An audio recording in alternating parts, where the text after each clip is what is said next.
निष्ठा पूर्वक नाम जप किया जाए। निष्ठा, अन्य कोई साधन नहीं। आप अपना क्या, दूसरों के भी प्रारब्ध को नष्ट कर सकते हैं, इतनी सामर्थ्य है।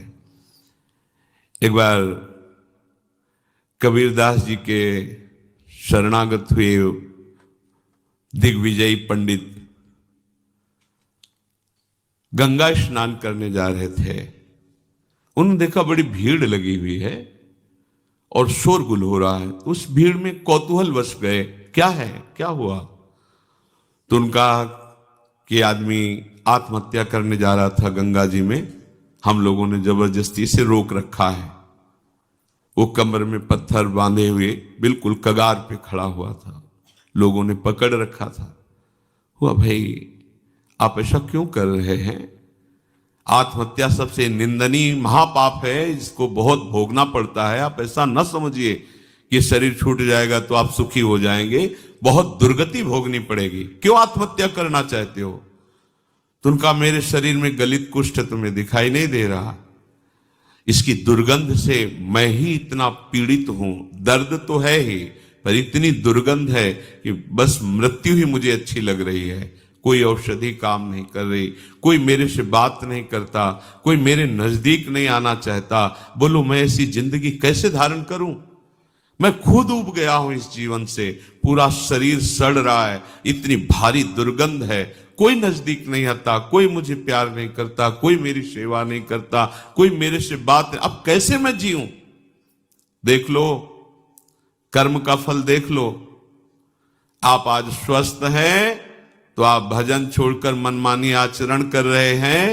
कल जब ऐसे कर्म फल की स्थिति आएगी जो आप कर्म किए हैं कि आपसे कोई बात भी नहीं करेगा, आपके पास भी नहीं कोई बैठेगा, आप खुद जीना नहीं चाहेंगे, वो कर्म आपको इतना दंड देगा। इसलिए सावधान रहो।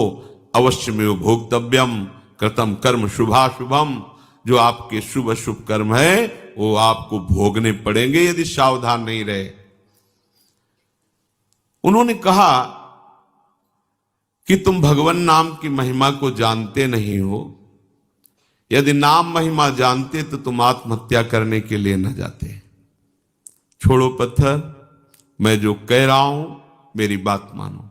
कमर से रस्सी से में जो पत्थर बांधा था छोड़ दिया, छोड़ दिया। बोले खड़े हो गंगा जी में और राम डुबकी लगाओ, फिर राम डुबकी लगाओ। 3 बार बोले, एकदम खत्म। ये उनकी कोई सुकृत नहीं थे जिसके शरीर में गलित कुष्ठ था। एक तो ये महान विद्वान शास्त्रज्ञ, दूसरी बात गुरु कृपा पात्र, तीसरी बात नाम महिमा को समझ चुके थे कबीरदास जी के द्वारा। कबीरदास जी ने इन्हीं को परास्त किया था। ये दिग्विजयी पंडित थे, कोई इनके सामने टिकता नहीं था, सब शास्त्र की जिह्वा पे विराजमान थे। काशी के विद्वान घबरा गए कि अगर काशी को पराजित कर दिया तो बहुत बड़ी ये निंदा का विषय होगा, क्योंकि ज्ञान समुद्र काशी है।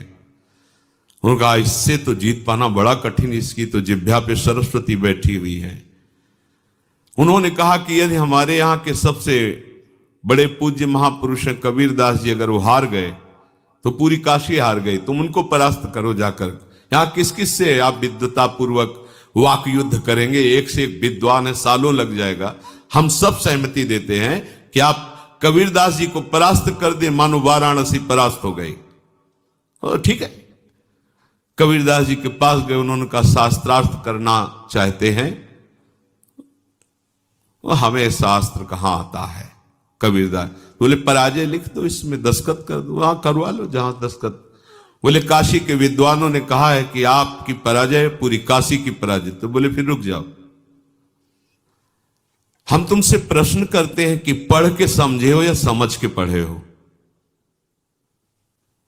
अब जो हरि के चरणारविंद के प्रेम में डूबा हुआ है उसकी वाणी सरस्वती भी नहीं समझ सकती। पहली बार उसकी बातें ही समझ में नहीं आई कि बाबा प्रश्न क्या कर रहे हैं। फिर हाथ जोड़ा, कहा महाराज एक बार फिर प्रश्न कीजिए। तो उन्होंने कहा पढ़ के समझे हो कि समझ के पढ़े हो।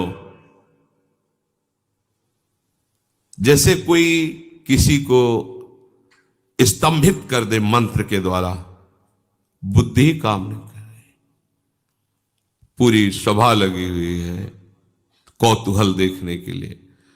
अब वो ये शास्त्र खोले वो शास्त्र खोले, कुछ कहा महाराज हमारे तो प्रश्न ही की धरा समझ में नहीं आ रही। बोले तो उत्तर क्या दोगे, शास्त्रार्थ क्या करोगे, जब प्रश्न की ही धरा तुम्हें समझ में नहीं आ रही तो व्यर्थ में अभिमान लिए घूम रहे हो दिग्विजयी का। पढ़ के समझे हो कि समझ के पढ़े हो। हम तुम्हें बताते हैं तुम ना पढ़ के समझे हो न समझ के पढ़े हो।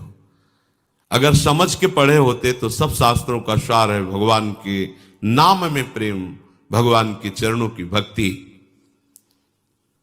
अगर पढ़ के समझे होते तो अब तक समझ गए होते कि सबका शास्त्रों का सार क्या है, तुम समझ ही नहीं पाए।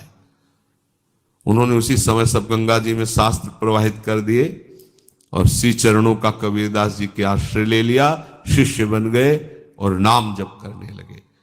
उनकी ये निष्ठा